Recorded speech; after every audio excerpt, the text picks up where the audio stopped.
hollow and cold. After regaining his freedom, Kodo's first instinct was to find Durika. The world outside the detention center, though familiar, felt alien without her by his side. The bustling streets of the city, once vibrant and full of life, now seemed hollow and cold, a reflection of the void that had settled in Kodo's heart. His mind raced with questions, each one more desperate than the last. Where had she gone? Why hadn't she waited for him? Was she in danger? Did she even know he had been released? Kodo had set out on his search, fueled by the hope that Durika would be waiting for him, just as she always had. But as he moved from one place to another, his hope began to wane, replaced by a growing sense of unease. Every place Durika had frequented revealed nothing. Her apartment was empty, the doors locked, as if she had never lived there. The cafe where they used to meet had no record of her recent visits. Even her friends, those who had stood by her in better times, knew nothing of her whereabouts. Kodo's desperation grew with each passing hour. He combed through every part of the city they had once walked together, retracing the steps of their past, hoping to find some clue that might lead him to her. But all he found was a city that had moved on without him, a city that no longer held the answers he sought. "Durika, where are you?" he whispered to the night, his voice hoarse with exhaustion and despair. "Why do you have to hide from me like this?" But the night offered no reply. The bustling streets, filled with the noise of life, drowned out his unanswered questions. Faces passed by in a blur, none of them the one he so desperately longed to see. The familiar places that had once been alive with their shared laughter and love now felt foreign, as though they belonged to someone else's story.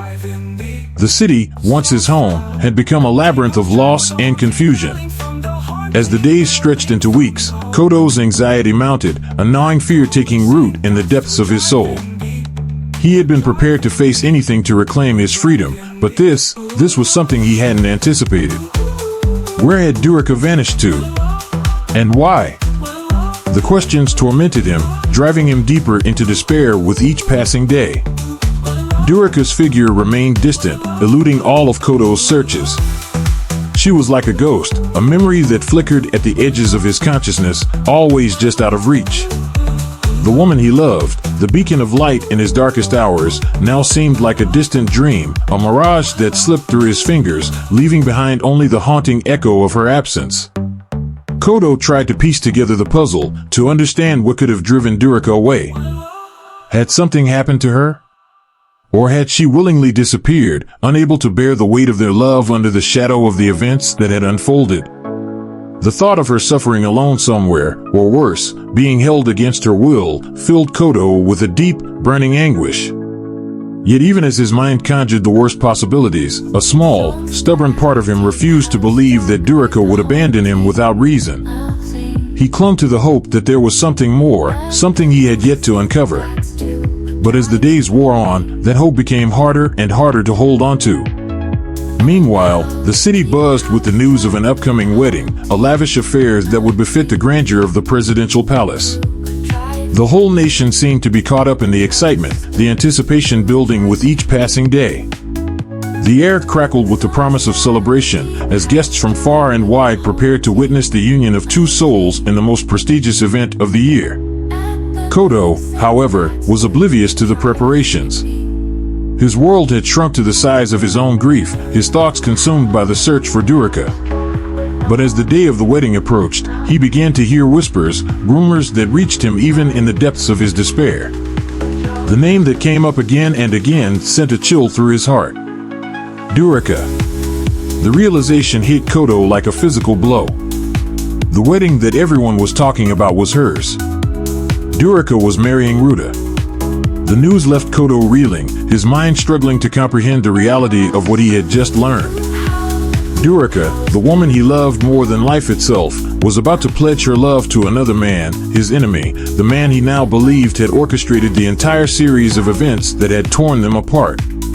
Kodo's heart shattered. The pain was so intense, so overwhelming, that for a moment he couldn't breathe.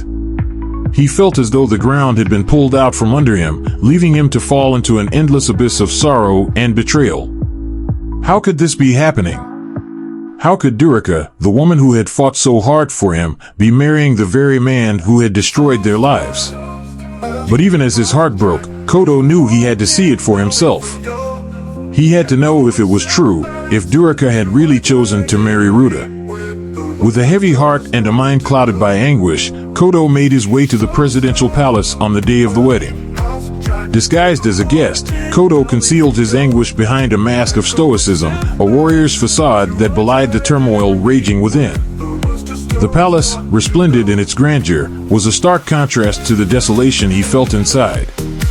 The halls were filled with guests dressed in their finest attire, their faces alight with anticipation and joy. But to Kodo, it all felt like a cruel mockery of his pain. He moved through the crowds with a sense of detachment, his eyes scanning the room for the one person he both longed and dreaded to see. When his gaze finally found her, his heart skipped a beat. There she was, Durika, radiant in her bridal attire. She looked every bit the part of a bride, a vision of beauty and grace. Her hand was entwined with Ruta's, and the sight of it pierced Kodo's soul like a dagger. The woman he loved, the woman he had fought so hard to protect, was about to pledge her life to another man. Kodo's breath caught in his throat, and for a moment, the world around him seemed to fade away. All he could see was Durika, standing at Ruta's side, a picture of perfection in her wedding gown. The sight of her, so close and yet so impossibly out of reach, sent a wave of despair crashing over him. As the newlyweds made their way towards the wedding podium, where their union would be sanctified before the eyes of the world, Kodo's resolve wavered. The pain of witnessing his beloved pledge her love to another threatened to consume him whole. He stood rooted to the spot, his gaze fixed upon Durika with a mixture of longing and sorrow, his heart breaking with every step she took. The ceremony began, and the words of the officiant echoed through the grand hall, but Kodo heard none of it. His mind was consumed by the image of Durika standing before him, a vision of everything he had lost. He wanted to reach out to her, to call out her name, to tell her that this wasn't right, that she was meant to be with him. But the weight of his despair held him back, trapping him in a prison of his own making.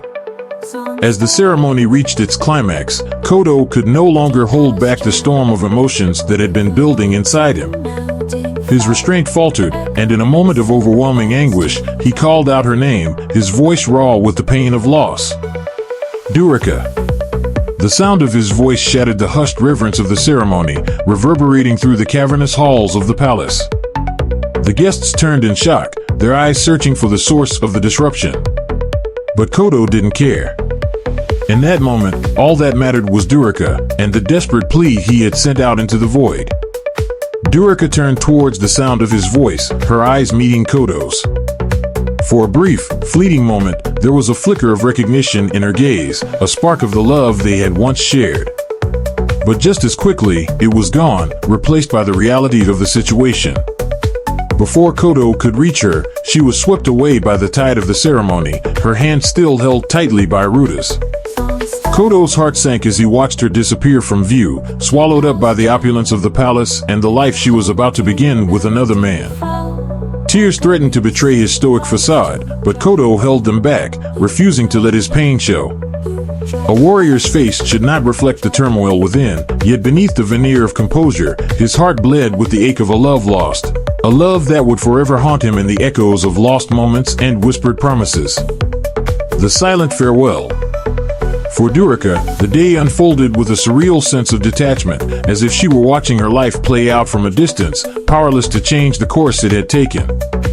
Each step she took towards the altar felt like a descent into the depths of despair, a path paved with broken promises and shattered dreams. The grand halls of the presidential palace, adorned with opulent decorations befitting a wedding of this magnitude, seemed to mock her inner turmoil, the splendor around her a stark contrast to the sorrow that weighed heavily on her heart. As Durika walked alongside Ruta, her hand resting lightly on his arm, she felt the weight of her choices bearing down upon her. Every fiber of her being wanted to turn back, to flee from the commitment she was about to make, but she knew that was impossible. Promises made could not be undone, and the consequences of her actions loomed ominously on the horizon. Ruta, the man she had agreed to marry, exuded confidence and authority as they approached the altar.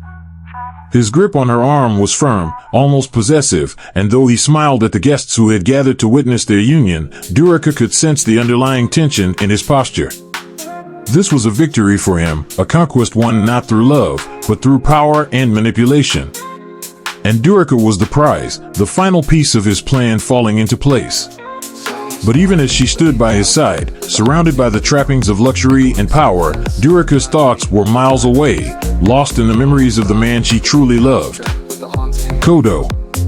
His name echoed in her mind like a mantra, a reminder of the love they had shared, a love that had been torn apart by forces beyond their control. Durika's heart ached with the knowledge that Kodo was out there somewhere, free but broken, his spirit crushed by the realization that she was now bound to another.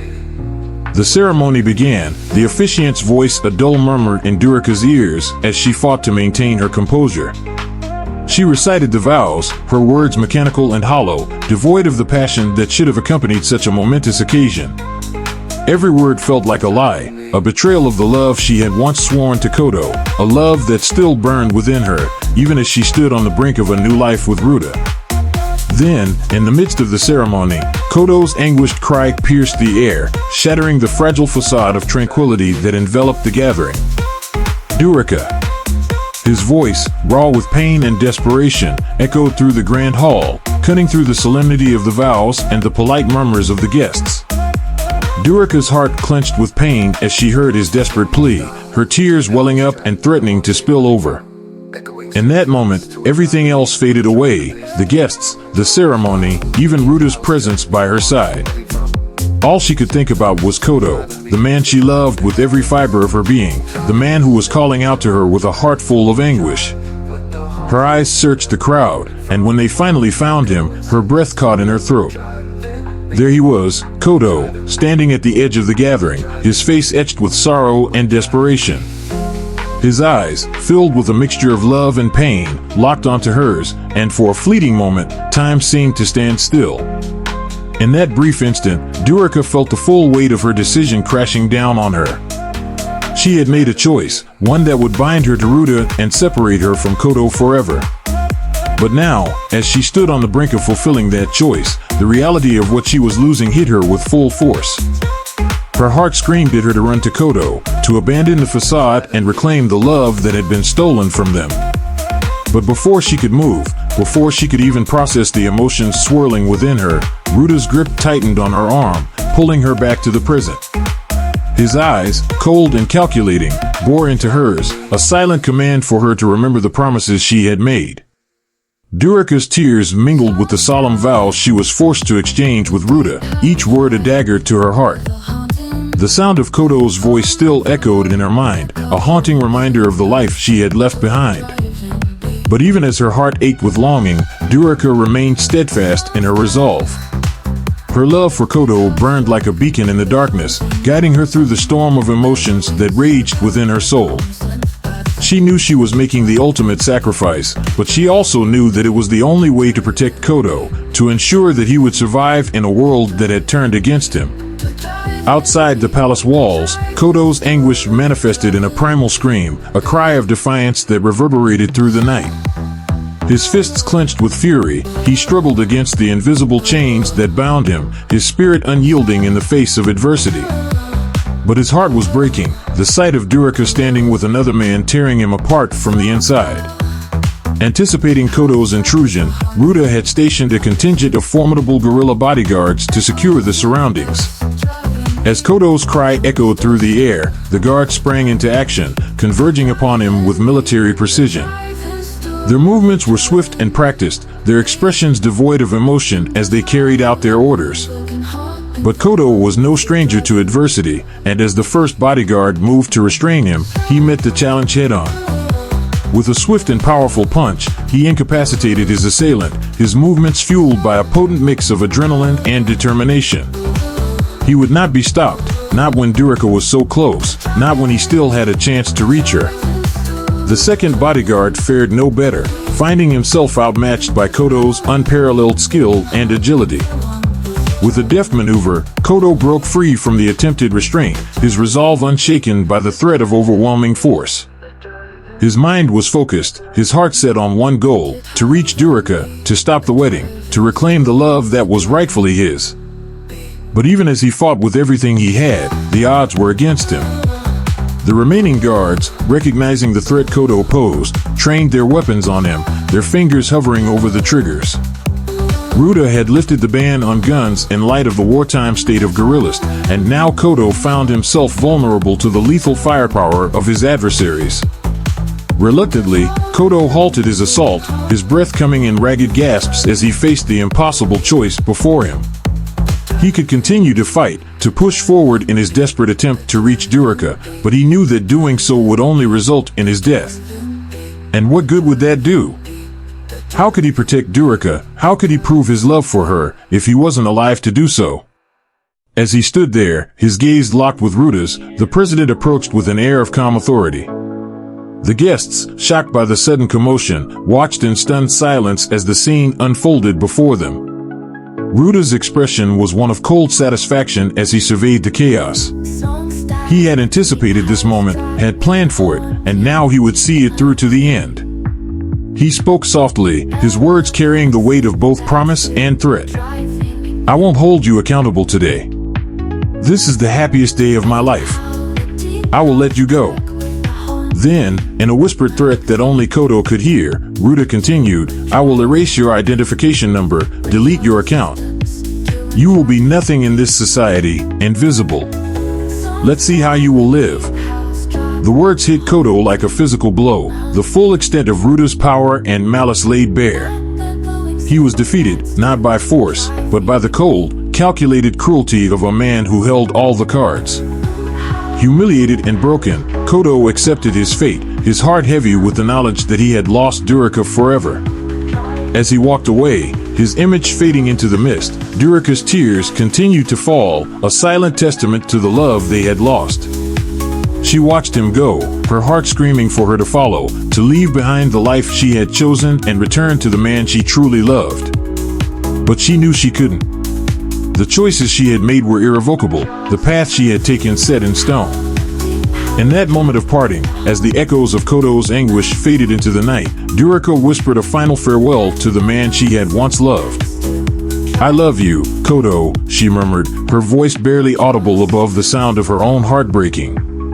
"Live a useful life. Remember every word Natsu said before he passed away." Her words hung in the air like a lament, a poignant reminder of the sacrifices they had made for love. Durika knew that Kodo would carry her words with him, that he would find a way to survive in the shadows, even as she moved forward into the life she had chosen. And as the city slept beneath a blanket of stars, two souls drifted further apart, their destinies intertwined yet forever out of reach. For Kodo and Durika, the journey had come full circle, a bittersweet symphony of love and loss echoing through the corridors of time. The choices they had made, the sacrifices they had endured, would haunt them both for the rest of their lives, a testament to the power of love and the pain of its loss. The darkness within. Returning home after the tumultuous events at the presidential palace, Kodo's mind swirled with a maelstrom of emotions. The journey from the palace to his modest home had passed in a blur, his feet moving on autopilot while his thoughts churned in a relentless cycle of confusion, anger, and despair. Once inside, Kodo collapsed onto his bed, staring blankly at the ceiling, the weight of his thoughts pressing down upon him like a suffocating blanket. The room was dark, the only light coming from the faint glow of the street lamp outside his window. The shadows cast by the dim light seemed to dance on the walls, mocking him with their silent indifference. Kodo's stomach churned with hunger, but the turmoil within him stifled any desire for sustenance. He felt hollow, as though all the strength had been drained from his body, leaving behind only an empty shell. In the oppressive stillness of his room, Kodo's thoughts turned inward, tracing the intricate web of events that had led to his current predicament. Each misfortune seemed to cascade into the next, leaving him drowning in a sea of adversity. His mind wandered to Ruda, the architect of his suffering, and a bitter question lingered in his thoughts. Why did fate seem to favor Ruda while he bore the brunt of misfortune? He had loved Durika with all his heart, had fought for justice, and had tried to honor his father's legacy. But at every turn, Ruda had been there, twisting events to his advantage, leaving Kodo in the dust. The injustice of it all gnawed at him, a corrosive bitterness that threatened to consume him. As Kodo grappled with these thoughts, a flicker of realization began to illuminate the shadows of his mind. He replayed the pivotal moments that had shaped his recent history, the potential Admiralty Committee, his father's untimely death, and Ruta's swift rise to power. The more he thought about it, the more a pattern began to emerge, the pieces of the puzzle falling into place with alarming clarity. He remembered the first time he had heard of Ruta's ambitions, back when they were just rumors whispered in the halls of power. Ruta had always been ambitious, but Kodo had never imagined the lengths he would go to achieve his goals. But now, with everything that had happened, it all made sense. Ruta's rise to power had not been a matter of luck or circumstance. It had been carefully orchestrated, each move planned with ruthless precision. Kodo sat up in bed, the realization sending a shiver down his spine. Drawing upon the words of his late father, President Natsu, spoken in his final moments, Kodo pieced together the sinister machinations at play. "This is a plot orchestrated by Ruta," he murmured to himself, the revelation hitting him with the force of a physical blow. "He manipulated the committee, plotted my father's assassination, and orchestrated his own ascent to the presidency. And now, he has framed me for the murder and coerced Durika into a marriage she never desired." The weight of this realization bore down on Kodo with crushing force. It was a revelation that both horrified and emboldened him. He saw now the depths of Ruta's deceit, the lengths to which he would go to achieve his ambitions. But with this understanding came a daunting challenge: how to expose Ruta's treachery without tangible evidence to substantiate his claims.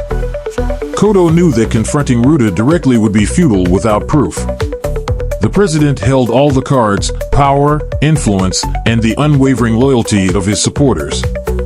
Any accusation made without evidence would be dismissed as baseless slander, leaving Kodo vulnerable to further retaliation. Ruta would use Kodo's accusations to paint him as a desperate man, lashing out because he couldn't accept the reality of his situation. Yet, in the face of uncertainty, Kodo found solace in one immutable truth: he could not stand idly by while Ruta continued to wield power unchecked. His father's legacy, and the love he held for Durika, demanded nothing less than his utmost determination and courage. The more he thought about it, the more Kodo realized that he couldn't simply walk away. He couldn't let Ruta get away with what he had done, not just for himself, but for all the people who had been hurt in the process. With a renewed sense of purpose, Kodo rose from his bed, his mind alight with possibility.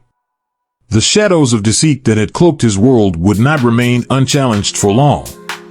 He would pursue the truth relentlessly, no matter the cost, and in doing so, he would illuminate the darkness that threatened to consume them all. But as he began to formulate his plan, doubts gnawed at the edges of his resolve. The doubts whispered insidiously, feeding on his fears and insecurities. What if he was wrong?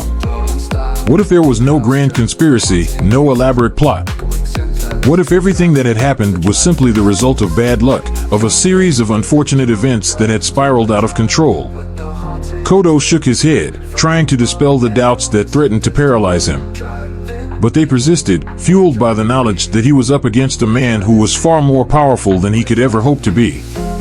Ruta was the president now, with all the resources of the state at his disposal. How could Kodo, a man who had been stripped of everything, possibly hope to challenge him? The enormity of the task before him weighed heavily on Kodo's shoulders, threatening to crush him under its weight. But even as the doubts gnawed at him, Kodo knew that he couldn't give up. He had to try. He owed it to his father, to Durika, and to himself. As Kodo sat in the darkness of his room, he began to piece together a plan. He knew that he couldn't do this alone. He would need allies, people who could help him gather the evidence he needed to expose Ruta's crimes. But who could he trust? The thought of reaching out to others, of placing his trust in someone else, filled Kodo with a sense of dread. But he knew that he had no choice. If he wanted to bring Ruta down, he would need help. He thought of Durika, of the love they had shared, and the pain of losing her. The memory of her voice, of her laughter, was a bittersweet reminder of everything he had lost. But it was also a reminder of why he had to keep fighting. He couldn't let Ruta win. He couldn't let Durika's sacrifice be in vain. Kodo's thoughts turned to the machete he had buried in the yard, the one Jess had intended to use to kill President Natsu. It was a tangible piece of evidence, something that could potentially link Ruta to the assassination. But Kodo knew that it wasn't enough. He needed more. He needed to find out who else was involved, who else had helped Ruta carry out his plan.